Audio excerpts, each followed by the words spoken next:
lo que está haciendo Trump es muy negativo para Estados Unidos y es muy negativo para el dólar. Creo que Powell va a ceder por presión de Trump, no. Lo que le falta a la Argentina es una oposición fiscalmente responsable. Yo me encontré con el presidente varias veces en 2023. Creo que el Medio Oriente va a ser una región con un potencial de crecimiento enorme.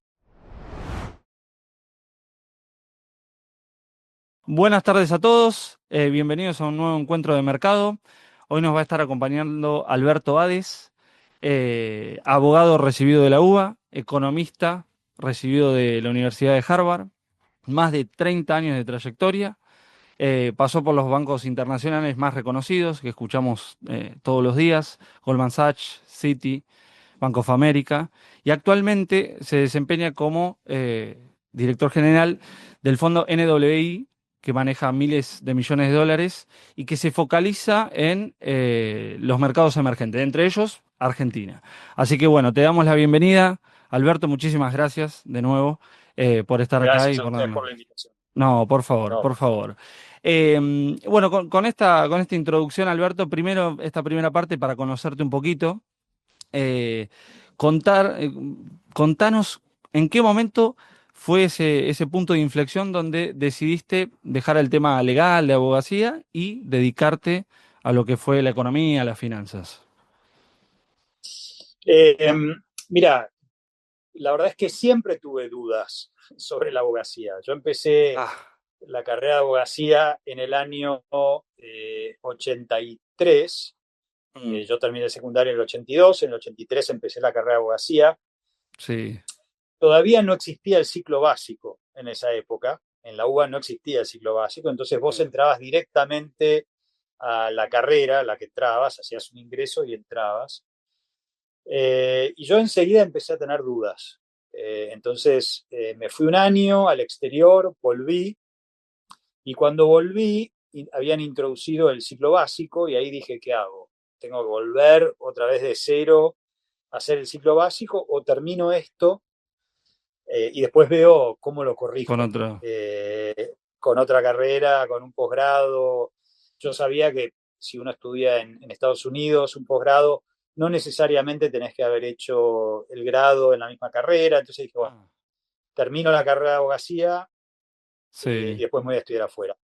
Yo ya te diría que a fines del primer año de la carrera ya sabía que no era para mí. No sabía que quería estudiar economía.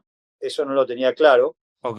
Eh, y te diría que más tipo en el tercer o cuarto año de abogacía y decidí que me quería dedicar a la economía. Lo cual en la Argentina tampoco es tan inusual, ¿no? Es un país con tantos Sí. problemas, donde uno quiere entender qué es lo que le está pasando, por qué le pasa lo que le pasa, y por eso hay tanta gente a la que le interesa, creo, la economía Sí, en hay, Argentina. hay muchos países donde la macro está ordenada y tal vez no te entienden el concepto de inflación o conceptos básicos que los argentinos convivimos todos los días con eso. Totalmente. O tenés más diversidad en términos de especialización, más gente que se dedica a micro, a laboral, a organización industrial. En Argentina la macro pesa mucho justamente porque está muy desordenada y la gente quiere Sí. entender qué es lo que pasa, por qué pasa lo que pasa. Ok. Si tuvieras que decir qué aportó, porque es muy interesante tenerte, no siempre uno tiene la oportunidad de hablar con alguien recibido que estudió y que se recibió en una de las universidades más prestigiosas. ¿Qué sentís que te aportó cada institución? Por el lado acá argentino en la UBA y por el lado de Harvard. No hablo tanto del contenido, porque fueron carreras distintas, pero tienen un enfoque muy especializado allá afuera, muy distinto a lo de acá, o cómo se manejan las universidades. Eh, bueno, a ver, las universidades en Estados Unidos depende a qué nivel. Ok. Son muy distintos, es muy distinto lo que se llama el college. Acá, el college son los primeros 4 años, típicamente, de la universidad, Mm, o lo que se llama la carrera de undergraduate, ¿no? O sea, es la carrera de grado. Esa es una carrera o esa es una parte de la educación universitaria que es muy poco especializada. Por ejemplo, vos tomás típicamente, si vos entras a los 18 años a la universidad, Sí, recién a mediados del segundo año tenés que declarar en qué te querés especializar. Vos tomás típicamente 4 materias por cuatrimestre, por semestre, así que tomás sí. 8 por año. Entonces vos tomás, en definitiva, 32 materias en tu carrera, ¿no? O sea, 8 por año, 4 años, 32. De esas 32, para vos especializarte en economía, ciencia política, biología, matemática, lo que sea, tenés que tomar 12 o 13. Ok. Las otras, básicamente 20, 19, 20, son en cualquier otra cosa. Entonces, la carrera de grado es muy poco especializada, muy distinta de la situación en la Argentina, donde vos entrás a estudiar Algo. economía y el 80% de tus materias son economía. Tendrás alguna contabilidad, tendrás algo de derecho constitucional o lo que sea, pero la mayoría de las materias dura 5 años, tomás 40 materias y el 80-90% de las materias son economía. Cuando haces el doctorado es muy distinto. El doctorado sí es muy concentrado, ¿no? O sea, Ok. ¿Qué ahí sería tu no hay caso? diversión. Yo hice el doctorado, entonces vos, un doctorado en economía, cuando yo hice el doctorado, yo me gradué en el 94. Cuando yo hice el doctorado, un doctorado normalmente demoraba 4 o 5 años. Hoy un doctorado en economía demora más tipo 6 años. Los 2 primeros años son cursos, es la Ok. parte de lo que se llama el máster. Vos Ah, tomás cursos, bueno, tenés midterms, o sea, tenés parciales y finales, y esos son tus 2 primeros años. Y el resto del tiempo lo dedicás a escribir tu tesis doctoral. ok. Y los 2 primeros años son muy concentrados. Sí tenés la posibilidad, a partir del segundo año, de De especializarte. Vos en el primer especializarte. año vas a tener micro, macro, econometría, las cosas básicas, No, y en el segundo año te especializas. ¿No te costó un poco teniendo una base alejada Mucho, Ok, mucho me ok. costó. Porque claro, venís de base más legal, de lectura, y esto es números, economía. Me costó eh, muchísimo. Diría que el primer año me costó mucho. Eh, Más de una vez pensé que me había equivocado, oh, que bueno, que yo había cometido un error y que ellos habían cometido un error en aceptarme. Eh, Porque la verdad es que mis compañeros, o sea, los que menos preparados estaban, habían hecho el college en economía. Esos eran los que menos preparados, o sea, habían claro, estudiado economía en Estados Unidos. Esos eran los que menos preparados estaban. Te diría que más de la mitad de la clase eran no americanos, eran europeos, o asiáticos, o latinoamericanos, o israelíes, había varios israelíes, sí. y la gran mayoría de ellos venía con un máster ya, o sea, habían estudiado la licenciatura, después habían hecho un máster y ahora venían a hacer Mm, un segundo máster. Y muchos de ellos tenían una formación cuantitativa, venían de física o de matemática o de computación, igual que yo, no venían de economía, sino que venían de otra disciplina, pero sí, no de derecho, que claro. es una, digamos, que es una carrera donde te pasás 5 años sin ver matemáticas, ¿no? Entonces cuando yo Sí. llegué ahí, la verdad que fue un sacudón. Es bastante, muy distinto los contenidos. Encima el nivel, me imagino. El nivel iban muy rápido, ¿no? Ellos asumían También. que Y porque había asumís muchas que tenés cosas una que ya las... base, claro, tenés que tenés una base muy sólida y bueno, todo eso vamos que ya está como sabido. ¿Y cómo fue el vivir la experiencia de irte de acá hacia Estados Unidos? ¿Fue difícil la Mira, adaptación? bueno, no diría que fue, bueno, fue difícil la adaptación, no tanto vivir en Estados Unidos. eh, a ver, yo me fui de la Argentina el año 89. Sí, El año 89 no fue un gran año para la Argentina, fue el año de la hiperinflación. sí. Así que yo te diría que me fui muy contento de la Argentina. Yo Es ver- sentía que me estaba es verdad. escapando de un caos. Sí, Y venir a Estados Unidos, que era un país normal, organizado, estable, etcétera, tenía su atractivo. Obviamente, hubo dos cosas que hicieron difícil la transición. La primera fue la que te conté, que es, de repente yo llego habiendo sido toda mi vida un muy buen alumno en la UBA, me gradué con un buen promedio, etcétera, y llegás acá y te sentís completamente desubicado, no preparado y que te van a llenar la cara de dedos. Eso era lo que yo sentía en ese momento. Entonces, eso me costó.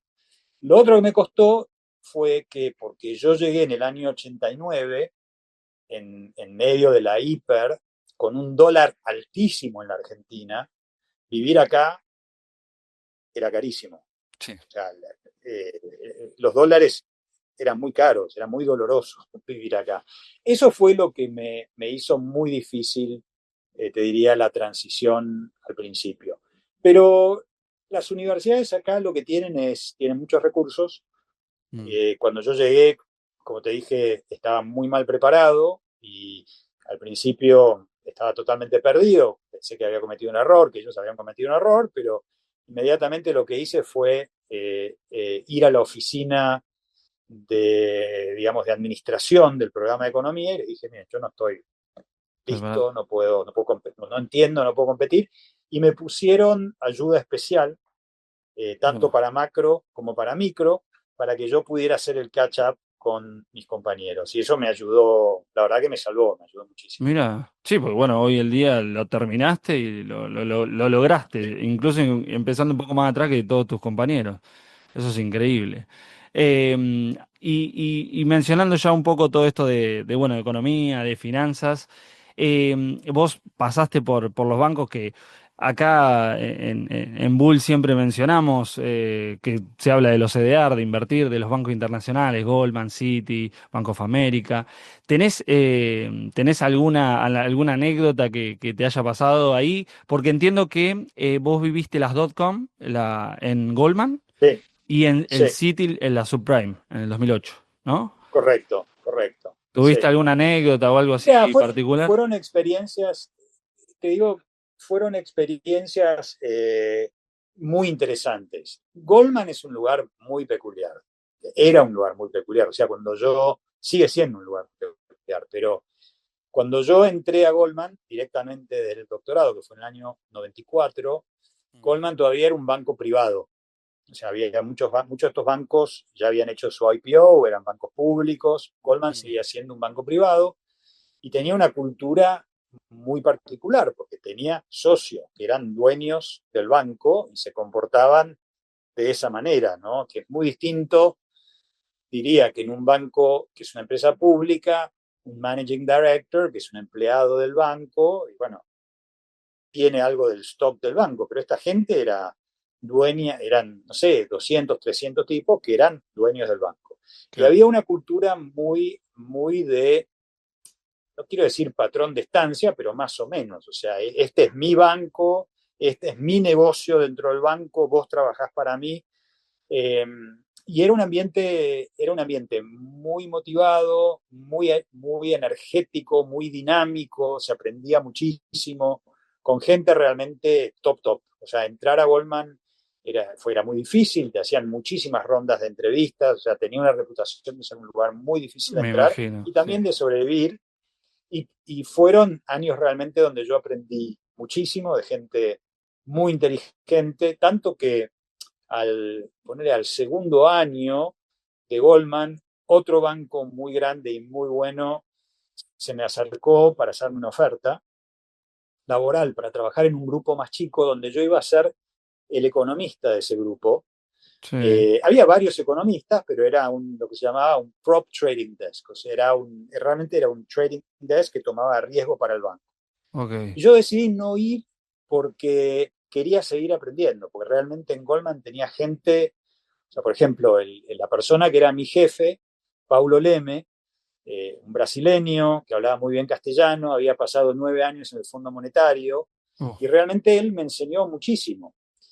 Otra gente que venía del Banco de Inglaterra o de la Reserva Federal o de la Reserva Federal de New York, había gente top, top. Así que Goldman fue una experiencia muy importante. Obviamente uno es junior, está empezando y sos una sí, pero esponja, aprendés mucho. claro, te codías con gente ya top, top en todo, tema económico, Top, top. finanzas. Realmente fue un lujo, fue un lujo estar ahí y bueno, mi carrera creció en Goldman, básicamente. Yo empecé Ok. como se llama, un associate, que es cuando salís inmediatamente del college, sos analista. Cuando salís de un MBA o de un doctorado, te hacen asociado. Ah, Y mira. bueno, crecí muy rápido ahí. Enseguida empecé a tomar responsabilidad. Empecé como economista de Argentina y algunos países más, pero enseguida empecé a tomar más responsabilidad y más exposición a todos los emergentes. Tanto que ya en el 97, 3 años después de empezar, estaba viajando por Asia, por Sudáfrica, por el este europeo. Fue realmente una experiencia muy linda, y la verdad que irreemplazable. Ahí crees que fue, por eso también es algo que quería saber, ¿ahí fue donde te especializaste en emergentes, en Goldman, o fue algo que te fue llegando con los años o te fuiste profesionalizando en emergentes? Bueno, a ver, yo empecé, viste, son anécdotas y casualidades que se dan, pero a mí cuando me contrataron en el año 94 me dicen, mirá, queremos que vengas, como sos argentino, queremos que cubras Argentina, que seas el economista de Argentina, te Bien. vamos a dar un par de países más chicos de Latinoamérica, Perú, Ecuador, etcétera, pero lo que queremos es que desarrolles modelos y un esquema de análisis para poder invertir en mercados locales. O sea, año 94, cuando uno hablaba de mercados emergentes, hablaba de deuda en dólares, Mm, realmente. Era post-Brady's, se habían reestructurado todos los préstamos que se habían otorgado a Latinoamérica en los 80s y se habían defolteado, en los 70s, sí. 80s se habían defolteado.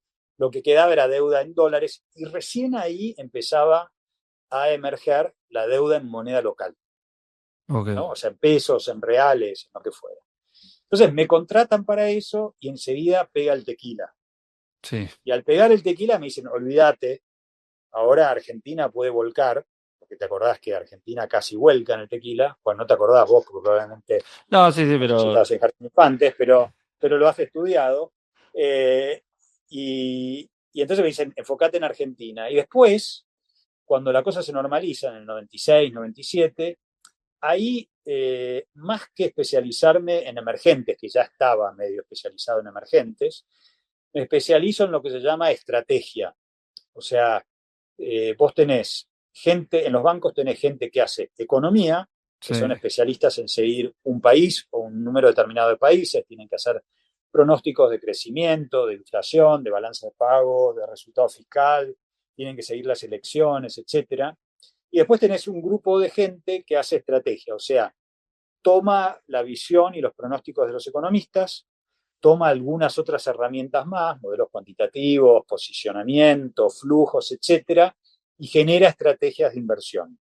Y yo Ok. medio que hice un poco las dos cosas. Empecé muy como economista, después me convertí en estratega de mercados locales, Ok. después tomé también estrategia de deuda externa, o sea, deuda en dólares, y después eventualmente me globalicé. Yo en Goldman terminé siendo un estratega y economista global, también siguiendo los mercados desarrollados. Y ahora, en realidad, NWI, que es el fondo en el que estoy, es un Sí. fondo que empezó como un fondo de mercados emergentes hace 30 años, pero hoy el 90% del riesgo que tomamos está en desarrollados, no en Ah, mira. emergentes. Tomamos riesgo en emergentes, nuestro Ah, ok. ADN tiene mucho de emergentes, mi ADN y el del socio principal de este fondo tiene mucho de emergentes, pero realmente estamos muy enfocados y En si vos desarrollados. mirás los videos que yo pongo a la mañana en Twitter, eh,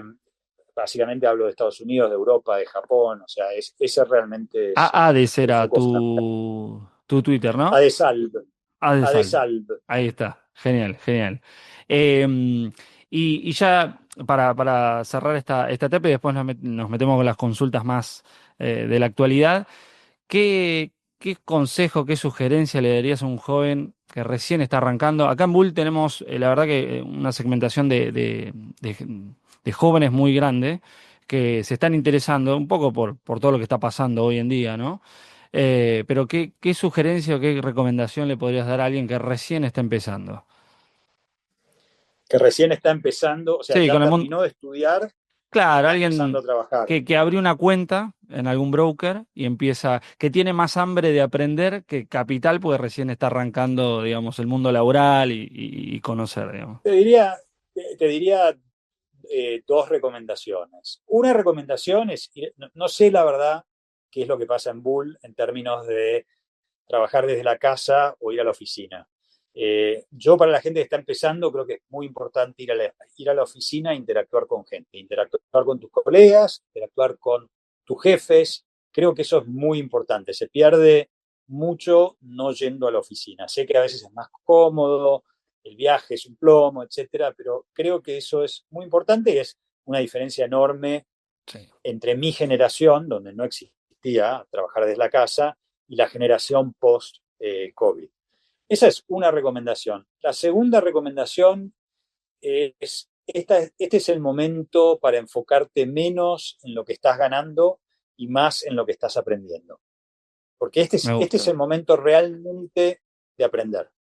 Sí, Y si tenés que sacrificar ingreso, te hacen una, por ejemplo, y te doy mi propia experiencia, o sea, la que yo te conté. sí, Eh, a los 2 años me ofrecieron un trabajo en el otro banco, era Salomon Brothers, un banco bárbaro, pero era un grupo más chico donde yo era el único economista. Y dije no, ¿por qué? Me pagaban más, me iban a pagar más, pero dije no, yo o sea, acabo de graduarme, acabo de empezar, tengo un montón para aprender, quiero estar en un grupo donde hay 50 economistas con, no sé, 400 años de experiencia acumulada en policy making o en mercados.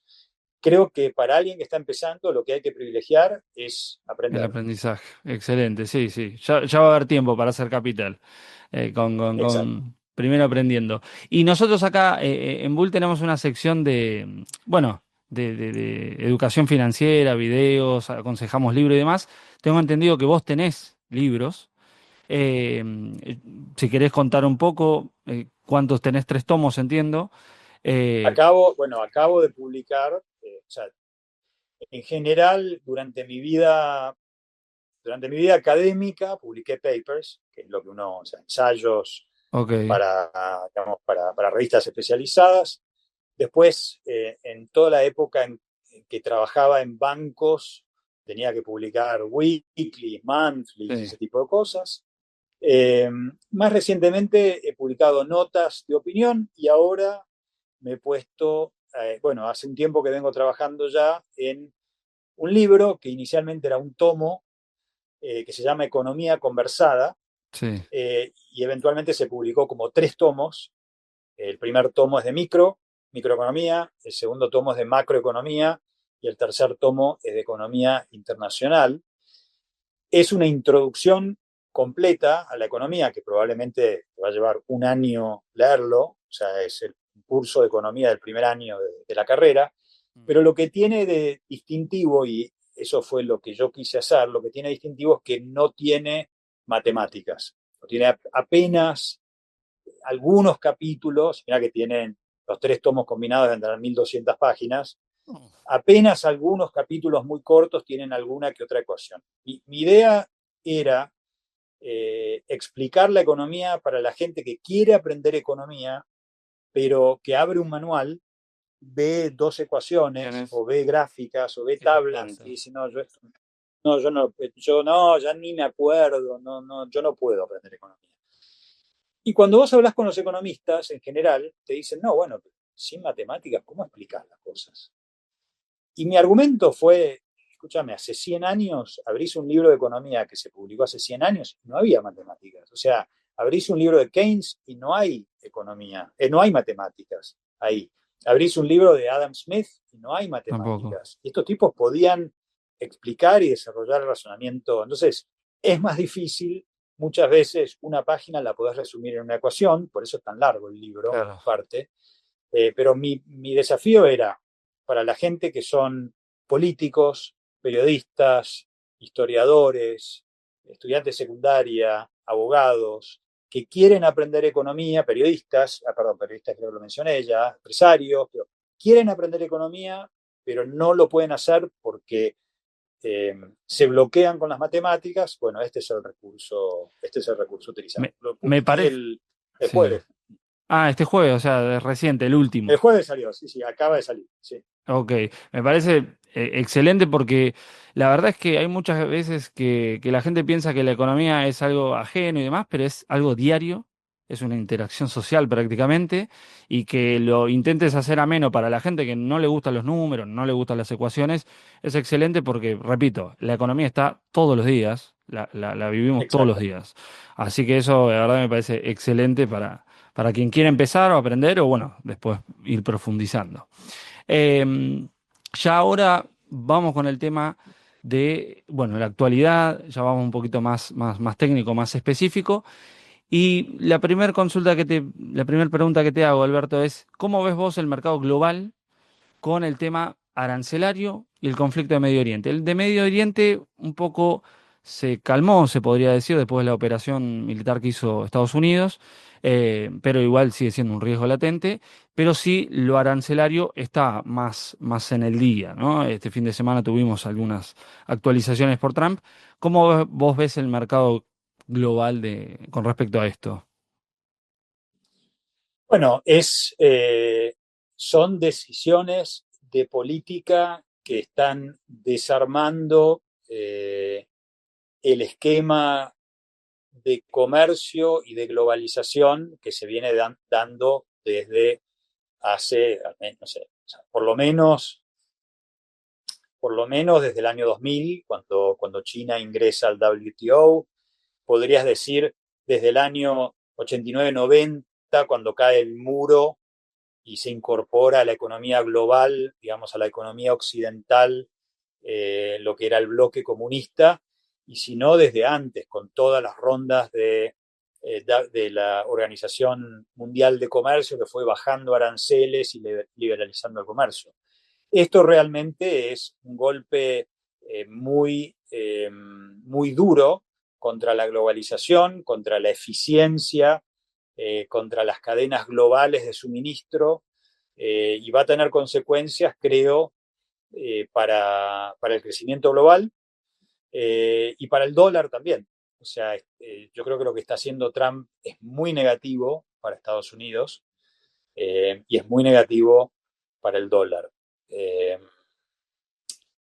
¿Qué impacto va a tener sobre la economía global? Yo creo que vamos a ver menos crecimiento, lo estamos viendo ya en algunos de los números preliminares. Esto no va a ser inmediato, pero el impacto de los mayores aranceles en Estados Unidos se va a hacer sentir en Europa, en Japón, en Corea, en China, en Brasil, en Vietnam, en los países que están siendo muy impactados por estos aranceles. Se va a hacer sentir, creo, también en Estados Unidos. Vamos a ver una tasa de crecimiento menor en Estados Unidos. Se va a hacer sentir en un crecimiento de la productividad global menor y, por lo tanto, menor bienestar.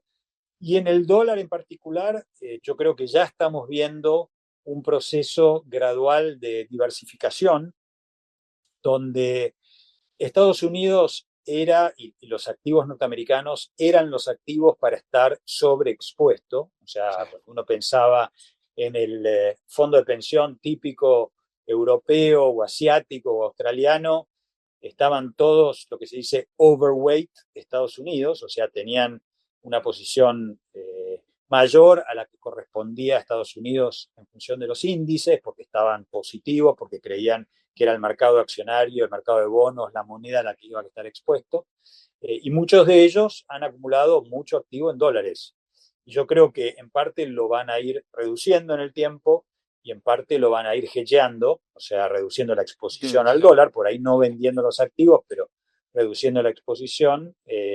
Entonces creo que el proceso gradual de depreciación del dólar que hemos visto a lo largo de este año, donde el dólar se ha depreciado un 10-11%, Sí. va a continuar. No creo que sea caótico, traumático, pero va a continuar. ¿Vos no creés que lo está usando más como un arma de negociación y que en realidad no lo quiere eh, colocar y mantenerlo en el largo plazo? ¿O es una decisión, una política de Estado? ¿Te parece que es más estructural? Yo creo, mira, creo hay dos temas que hay que tener en cuenta. El primer tema que hay que tener en cuenta es que no hay forma de racionalizar aranceles del 50, del 30 o del 50% en base a proteccionismo que pueda haber del otro lado. Cuando vos mirás el arancel promedio de Estados Unidos y lo comparás con el arancel promedio del Reino Unido, de Europa, de Japón, de Corea, no es tan distinto. Puede ser que haya algunas restricciones arancelarias en esos otros países que justifiquen un arancel un poco más alto, en el caso de que vos quieras usarlo para negociar. Pero 20, 25, 30, 50% es imposible de justificar. En segundo lugar, yo creo que Trump siempre creyó, y en la medida en que esos ingresos entren, va a creer más todavía que los aranceles son una fuente de ingreso muy eficiente, en el sentido de que a diferencia del impuesto a las ganancias o a los ingresos, donde directamente es obvio quién lo está pagando, el caso de los aranceles está como medio repartido. En parte lo va a pagar el consumidor, en parte lo van a pagar las empresas americanas, en parte lo van a pagar los exportadores. Eh, y esos ingresos él los necesita para compensar los recortes de impuestos que acaba de pasar el Congreso. Entonces, cuando vos haces la cuenta, lo que te da es que los recortes de impuestos le cuestan al Tesoro americano entre 3 y 4 trillones de dólares, trillones en el sentido americano, o sea, Sí. entre 4.000 millones de millones, ¿no? Sí, Sería, o 4 millones de millones, perdón, sí, en castellano. Pero bueno, en inglés sería entre sí. 3 y 4 trillones de dólares y los aranceles se espera que recauden a estas tasas, o sea, un promedio del 17 al 20%, pueden recaudar más o menos lo mismo en 10 años. Entonces, el recorte de impuestos es fiscalmente neutro. Por eso no creo que él elimine los aranceles. No Ok. lo creo. Yo creo que por ahí los baja. Creo que Brasil por ahí no queda en el 50%, como en su momento China no quedó en 145%, lo bajó. Tal vez Europa no quede en 30%, pero no van a quedar en 0 o en 2, van a quedar en 10 o en 15 o en 20. Claro, tiene manera de sostenerlo en el tiempo, digamos. Porque sí, se está Bueno, hablando. tiene necesidad, Claro, tiene una necesidad fiscal.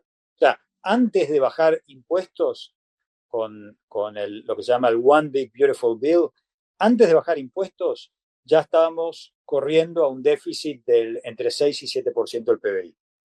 Ahí bajan impuestos. Entonces te compensa en parte esa baja de impuestos con la suba de aranceles. Te quedás igual con un déficit de 6-7% del PBI. enorme. Sí, sí, sí. Ahí tienen un tema grande. Y acá te enlazo con esta pregunta que, con total sinceridad, Alberto, es la que más ganas tengo de escuchar tu opinión, que es la guerra interna que tienen en Estados Unidos, Powell y Trump. Las tasas, más allá de que, si mal no tengo el dato, es la partida presupuestaria que más grande que tienen de gasto, el pago de deuda, o una de las más grandes, no sé si superó a Sí. defensa. Eh, ¿Cómo crees que está esta pulseada entre Trump y Powell? Yo entiendo que a Powell le queda poco recorrido. En mayo 2026 termina el mandato. Entiendo que tal vez Trump en los próximos meses tal vez le coloque algún candidato en las sombras, un Kevin Walsh, veamos a quién candidatea. Pero ¿crees que Powell va a hacer algún cambio drástico o va a seguir, o cómo puede llegar a afectar el tema de las tasas? A ver, tenemos que aclarar un par de cosas. Voy primero por tu segunda pregunta. ¿Creo que Powell va a ceder por presión de Trump? No. Ok. Importante también, hay un comité que decide, no es Powell solo. Obviamente Powell tiene influencia porque es el presidente de ese comité, Sí. es el chair de ese comité, pero no es el único. O sea, si Powell quisiera hacer algo, hoy por ejemplo habló uno de los miembros del comité, Beth Hammack, eh, tiende a ser hawkish, ella, Sí. y ella hoy claramente dijo, no estamos para bajar tasas todavía, la inflación no está, o sea, vamos a ver cómo viene el número de inflación mañana. Mañana sale el IPC acá. Sí. pero probablemente la inflación anual core va a estar entre 2,8 y 2,9.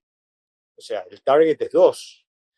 Está bien que viene bajando, pero mi impresión es que los miembros del comité van a querer tener un panorama más claro sobre cuál es el impacto que tendrán los aranceles sobre la inflación. Ellos creen que el impacto viene con un rezago, que lo vamos a ver probablemente en la inflación de julio y de agosto. Hay aparte temas de lo que se llama eh, estacionalidad residual, que favorece o que deprime la inflación, que ha deprimido la inflación de los últimos meses, y ellos creen que esa estacionalidad residual se agota en los meses de verano, se va a agotar en estos meses, digamos, de verano del hemisferio norte, por lo cual esperan una inflación mayor los próximos meses. Por eso yo creo que el primer recorte factible es recién en septiembre. Ok. Y creo que van a ir con mucha cautela, van a ir con mucho cuidado. No me cabe ninguna duda que ellos hubieran recortado, si hubiera ganado Kamala Harris y no hubiera subido aranceles, estarían bajando tasas, hubieran seguido bajando tasas. El único motivo por el que dejaron de bajar tasas fue por la incertidumbre que introducen los Con aranceles. los aranceles.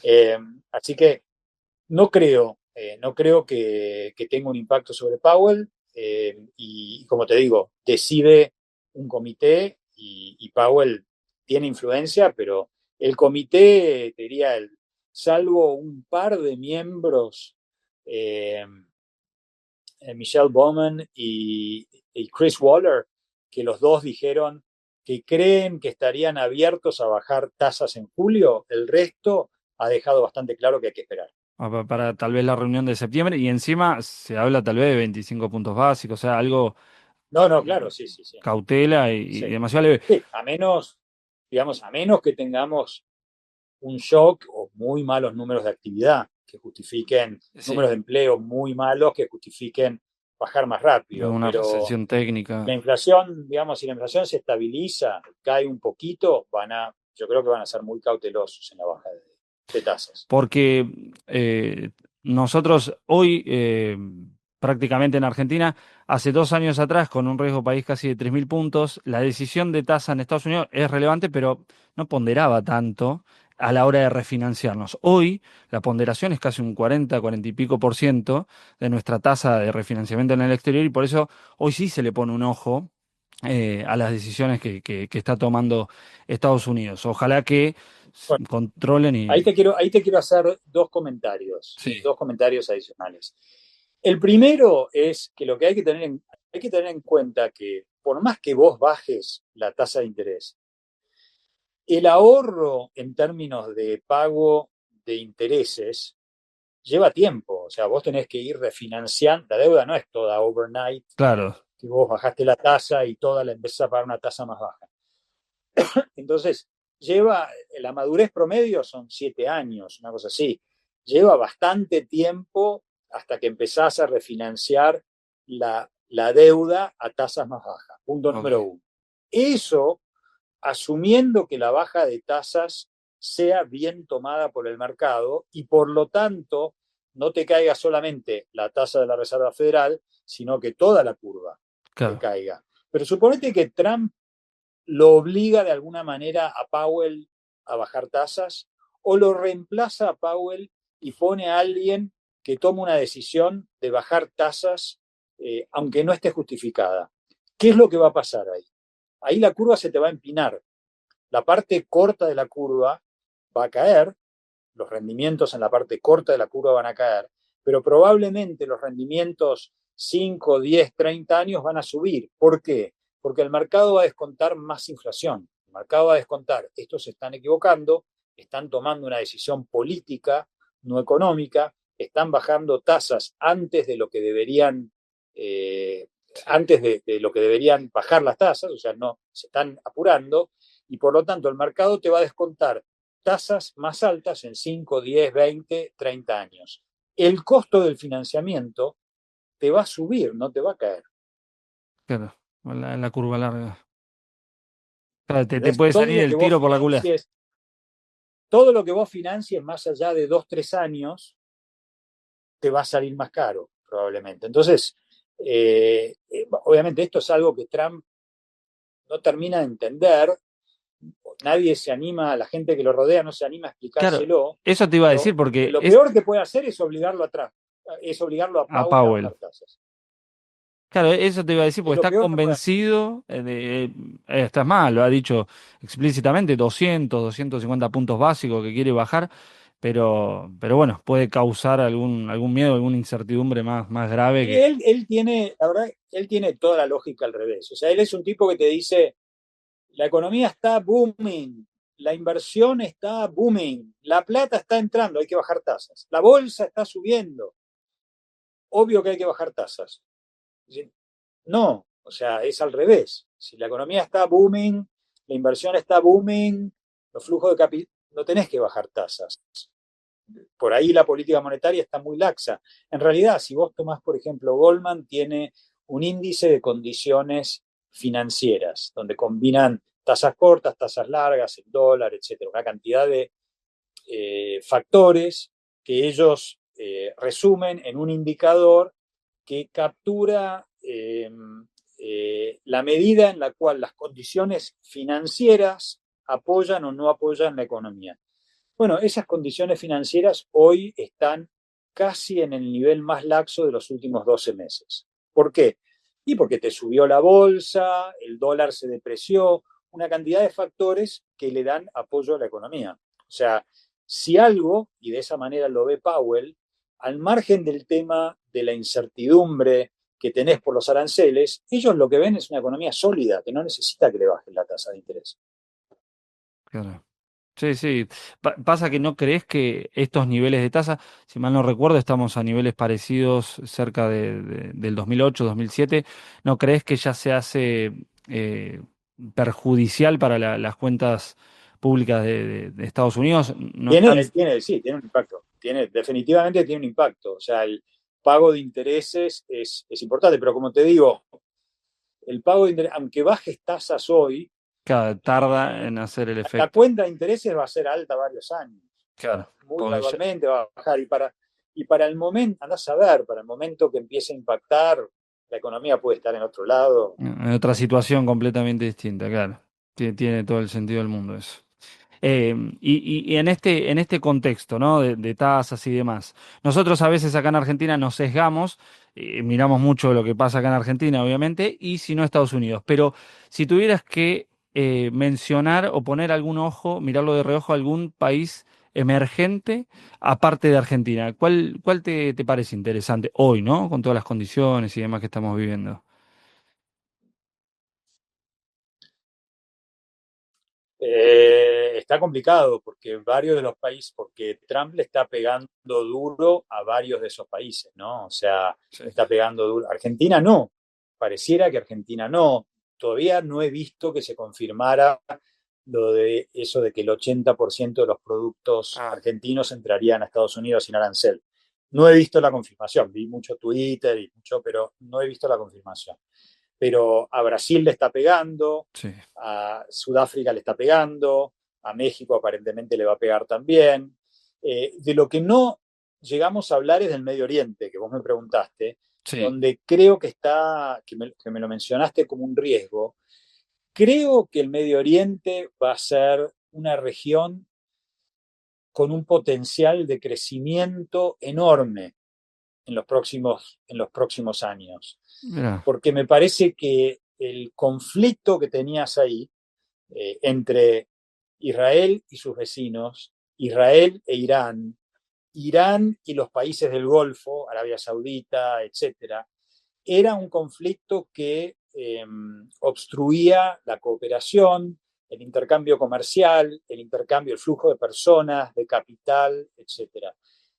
Yo creo que con la destrucción de Hezbollah en Líbano y el cambio de gobierno en Líbano, la destrucción inexorable de Hamas, eventualmente, y el cambio de gobierno que vas a tener en Gaza, el cambio de gobierno que tuviste en Siria y el debilitamiento muy significativo de Irán, creo que vas a tener todo un proceso de pacificación en Medio Oriente donde países como Siria y Líbano eventualmente van a entablar relaciones diplomáticas con Israel. Creo que Arabia Saudita va a hacer lo mismo. E Irán va a seguir muy complicado en su capacidad de financiar proxies que molesten, como fue Hezbollah, o sea, quedan los Houthis todavía en Yemen, pero como fueron los que estaban basados en Irak o basados en Siria o en Líbano o en Gaza.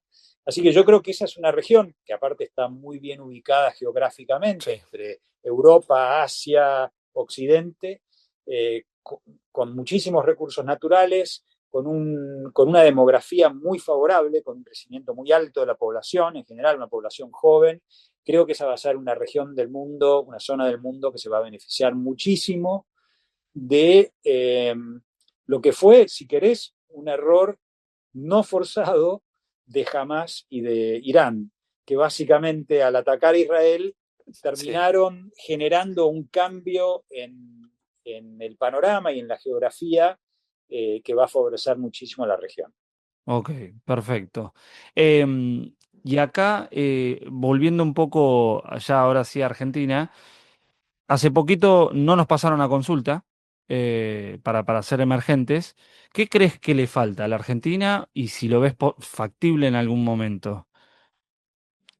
Porque Bueno, acá, sí, factible, porque factible acá lo te hago tenemos. otra pregunta, Alberto, que me interesa que tal vez es más operativa, que a veces mucha gente consulta.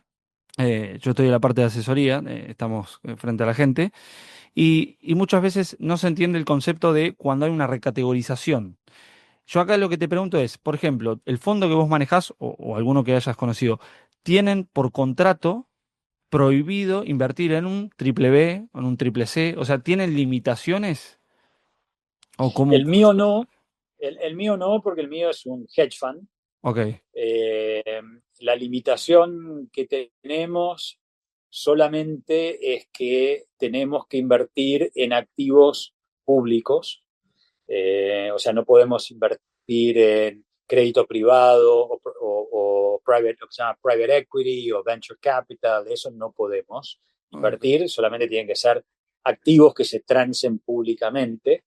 Pero sí, hay fondos que tienen ese tipo de limitación, que tienen un límite de rating, ¿no? O sea, vos claro. no podés invertir en algo que esté debajo de triple B o de doble B más o lo que sea. Así que eso obviamente impacta a la Argentina, pero el rating de la Argentina es un problema ya desde el vamos. Eh, y si veo la posibilidad de que Argentina se normalice, absolutamente. Creo que el primer paso son las elecciones que tenemos de medio término, ver cómo le va al gobierno. Creo que eventualmente, hasta ahora, la estrategia política del gobierno ha sido una estrategia muy confrontacional. Tal vez es la estrategia o ha sido la estrategia óptima o única, factible para un gobierno con tan poca representación parlamentaria e institucional, eh, con mayor representación en el Congreso a partir bueno, de la conclusión de las elecciones parlamentarias. Tal vez veamos un gobierno más conciliador, más interesado en armar consensos para algunas de las reformas cruciales que están pendientes todavía. O sea, a la Argentina le falta mucho. Lo que ha logrado este gobierno es salir de la sala de emergencia donde el Sí. paciente se estaba desangrando. Eh, 1,6% de inflación, que es lo que salió hoy, Sí. mensual, sigue siendo, o sea, para Argentina hoy es un lujo, parece un lujo, pero es una inflación altísima. Sí, sí, sí. Es una inflación altísima. El Banco Central no tiene reservas netas, la deuda es muy alta todavía, no tenemos realmente acceso al mercado de crédito externo, o sea, hay una cantidad de problemas todavía, hay un Estado, un sector público, digamos, hay un mercado laboral informal enorme, eh, hay muchísimas cosas para arreglar, pero después, aparte de eso, están las reformas que están pendientes desde siempre, que son sistema de jubilaciones, reforma laboral, eh, Sí, impositiva. Hay algunas, sí, reforma, que están. eliminación de impuestos distorsivos, Sí, una reforma del sistema de salud. una reforma del sistema educativo, una reforma del régimen de coparticipación, una apertura mayor de la economía. O sea, hay una cantidad de cosas para hacer, para las cuales que se han postergado estos últimos 2 años y que yo espero que el gobierno impulse después de las elecciones con una representación parlamentaria mayor y algunas coaliciones. ¿Qué le falta a la Argentina? Creo que una cosa, la verdad es que creo que una cosa muy importante que le falta, y ahí hay una señal que a mi modo de ver es muy negativa de lo que sucedió la semana pasada, lo que le falta es una oposición responsable fiscalmente. Yo entiendo perfectamente que la oposición puede tener distintos tipos de preferencias, puede querer un sistema impositivo más o menos progresivo, puede enfocarse en temas culturales de manera distinta a como se enfoca el gobierno, etcétera, etcétera. Pero la ley de gravedad es la ley de gravedad. Sí. O sea, vos no podés, si no tenés financiación, si no tenés financiamiento, no podés aumentar el gasto. Punto, no hay financiamiento. Aparte que el país está sobreendeudado, pero Sí. no podés, no podés imponerle al gobierno a que se financie con el impuesto inflacionario, que es el impuesto más regresivo de todos. O sea, lo que le falta a la Argentina es una oposición fiscalmente responsable, que entienda los beneficios de un resultado fiscal superavitario idealmente, o por lo menos equilibrado, un banco central independiente, una inflación baja, etcétera. Que Y entiendan el dentro de ese concepto concepto de restricción presupuestaria, sin ir más de lejos. restricción presupuestaria, que en parte es lo que quise hacer yo con mi libro. Bien. Dedico los primeros capítulos del libro, están muy dedicados a todo el tema de la restricción presupuestaria, la restricción presupuestaria estática y dinámica, cómo influye la violación de la restricción presupuestaria hoy en el futuro, cómo funcionan los incentivos, cómo la gente responde a incentivos, cómo uno puede ser voluntarista cuando diseñas las políticas, porque del otro lado hay una persona que quiere asegurarse su bienestar, que le vaya mejor, ganar plata, pagar los menos impuestos posibles. O sea, es razonable eso. Entonces, si vos mirás el libro, los primeros 5 o 6 capítulos son una cosa muy básica sobre algo que tiene que saber cualquier diputado, cualquier senador y cualquier funcionario público. Sí, también la población, ¿no? Porque en un estado Y la democrático se población. vota. Y entenderlo. La gente lo entiende, o sea, no, yo no me acuerdo si en el libro, puede ser que en el libro hasta lo mencione, pero es la mentalidad del consorcio, de un edificio de departamentos. ¿Viste? Cuando viene uno y te dice, no, porque en lo de mi primo el ascensor es no sé qué y hay que reemplazarlo. La gente dice, ¿quién lo paga? No, nosotros. O sea, a nadie se le ocurre que lo va a pagar el Estado, ni el intendente, no. Sabés que vos querés mejorar el lobby, querés mejorar el ascensor, querés hacer una pileta, un gimnasio, y bueno, tenés que pagar vos. Sí. Esa es la misma mentalidad que tendría que regir en el sector público. ¿Querés pagarle más a los jubilados? Fenómeno, pero de algún lado sale la plata. Sí. No se fabrica la plata. Sí, sí, el tema de emisión acá, la ilusión monetaria creo que nos hizo mucho daño. Pero bueno, de a poquito se va, es un poco este tema de la batalla cultural.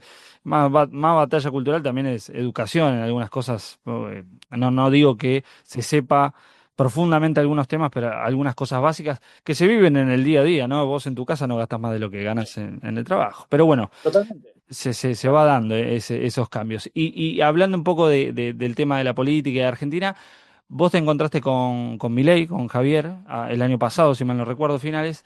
¿Qué ejes o qué crees que los fuertes o las debilidades o qué desafíos crees que tiene Milei o lo que han charlado en ese encuentro? Yo me encontré con el presidente varias veces en 2023. En realidad lo conocí en 2023.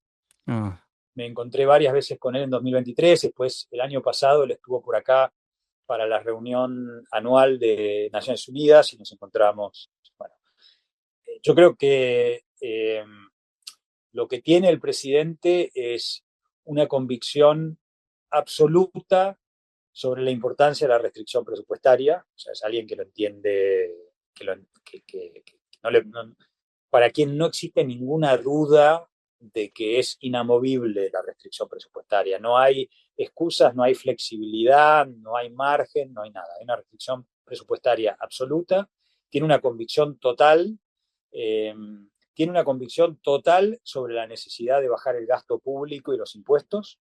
Sí, Eh, entiende perfectamente la necesidad de impulsar una reforma que simplifique el sistema tributario, que haga el sistema de jubilaciones sostenible, que flexibilice el mercado laboral. Es la gran ventaja de tener un presidente economista en un país como la Argentina. O sea, la verdad es, eh, eh, ¿sabés qué? Es como decir, bueno, si vos tenés un paciente que está bien de salud, hace ejercicio, no está excedido de peso, etcétera, con una revisión, con un clínico te alcanza. Ahora, sí, si el tipo se está desangrando, necesitas un cirujano. Y creo que este es el equivalente en la Argentina. Javier Milei es un cirujano. El tipo entró, no alcanza, realmente no alcanza con un abogado, no alcanza con un ingeniero, no alcanza con un maestro. Acá realmente tenías que tener un tipo que entendiera los problemas de fondo y pudiera tomar las decisiones que había que tomar para resolverlos. Esa fue la gran ventaja de tener un economista bien formado, muy sí. interesado en aprender economía, porque es un economista que realmente es muy curioso y muy leído y escucha a mucha gente. Esa fue una gran ventaja. Al mismo tiempo, creo que Milei ha demostrado flexibilidad en muchos temas. O sea, había mucha gente que temía que iba a ser intransigente en todo, que no iba a transar en nada. Y por ejemplo, en el tema monetario, donde durante la campaña él dijo lo primero que voy a hacer es dolarizar y cerrar el Banco Central, eh, y tengo los dólares para hacerlo, etcétera, eventualmente se dio cuenta que, la verdad es que no sé si se dio cuenta que esa era una mala decisión o que no se podía implementar, Mm. y ha pasado a un régimen que yo creo que es mucho más razonable para la Argentina, más parecido al régimen de Uruguay o de Perú, un régimen bimonetario, donde el dólar se convierte en una moneda de uso más libre, más importante, inclusive transaccional. Y creo que ese es un sistema que puede funcionar muy bien para la Argentina y me parece que es un mérito de Milei haber hecho una transición y hablar ahora, a veces habla de dolarización y de cerrar el Banco Central, Sí. pero también habla de competencia de monedas. No está del todo claro, la verdad, qué es lo que piensa. Tal vez él no quiere que quede del todo claro, pero creo que ha demostrado mucha flexibilidad y mucha sabiduría, no impulsando un proyecto que, en mi opinión, no se podría implementar de movida. Las condiciones de eso, porque sentís que no funcionaría en la A Argentina. mí, yo estoy en contra, no, yo estoy en contra. Ah, ok. Yo estuve mucho tiempo a favor de la dolarización. Yo Sí, creo que la Argentina no sería un buen régimen monetario para la Argentina. La dolarización entendía en el sentido de se elimina el peso, se convierte toda la deuda a deuda en dólares, el Banco Central no tiene más política monetaria, nos regimos por la política monetaria de Estados Unidos, un país con quien nuestro ciclo económico no está necesariamente sincronizado, perdemos el señoreaje, etcétera. Para mí no es el régimen ideal para la Argentina, pero al margen de eso no estaban las condiciones, no tenías los dólares para recomprar los pasivos monetarios, así de simple. No, bueno, en su momento, no, que en realidad hay unos fondos que nos van a prestar los dólares, no, que se va a crear un fideicomiso y que ahí vamos a poner las acciones de no sé qué, que tiene de IPF y otras que están en poder del sector público y aparte las letras garantizadas, ¿cómo se llaman? Las letras intransferibles transferibles. y ahí con Sí. esto, o sea, una cantidad de esquemas medio raros. Eh, no, que el fondo está a favor de la dolarización y por ahí nos presta la plata, etcétera. O sea, todo eso después se demostró que no estaba ni la plata de los fondos, ni se podía armar el fideicomiso, ni el fondo estaba dispuesto a prestar la plata. Entonces, realmente no estaban, los dólares no estaban para dolarizar. Eh, y creo que eso fue positivo que no se hiciera. Ok. Porque bueno, Y mi impresión, te digo, Sí, mi impresión es que la economía política que favorece la dolarización se da cuando tenés inflación muy alta, muy, muy alta. Como dijimos, 1,6 mensual es alta, es alta. pero no es Una una hiper. cosa trágica para los estándares argentinos. Yo creo que si a Milei le va bien y a la Argentina le va bien, y el año que viene estamos promediando una inflación de, no sé, 30, 40 décimas, perdón, 3, 4 décimas mensuales, una inflación anualizada del 7, 8%, a nadie se le va a ocurrir dolarizar. O sea, no va a haber apoyo para la eliminación del peso. Te va a decir, Sí. ¿pero para qué? Pero si la cosa está funcionando. O sea, la dolarización, la demanda por dolarización se da cuando estás en 200, 300, 5.000, 50.000 de inflación. Sí. Es más sencillo tal vez hacer el traspaso. El tema es que, bueno, el miedo es si no hay una persona que defiende a capa y espada la restricción de presupuesto y más. Ahí es donde crece el miedo, porque uno dice, bueno, mi ley en Argentina son 2 mandatos y se termina. Eh, Sí, está el argumento, está el argumento, hay dos argumentos a favor de la dolarización que usa la gente que apoya la dolarización. El primero es que la dolarización es irreversible, a diferencia de la convertibilidad. hmm, La convertibilidad, en su momento cuando se introdujo, se pudo salir de la convertibilidad. De la dolarización vos no podés salir. Yo no estoy de acuerdo. Yo creo que vos en una crisis salís de la dolarización. Vuelven los K porque tenés un shock de términos de intercambio, porque tenés una crisis en Brasil que te pega muy duro, porque tenés una crisis global o lo que sea, necesitas emitir y te van a reabrir el Banco Central, no tengo ninguna duda. Entonces, yo no creo que sea irreversible. irreversible. Tampoco creo que opere como un corsé. O sea, que vos no, bueno, si vos dolarizás, entonces estás obligado a eliminar el déficit fiscal.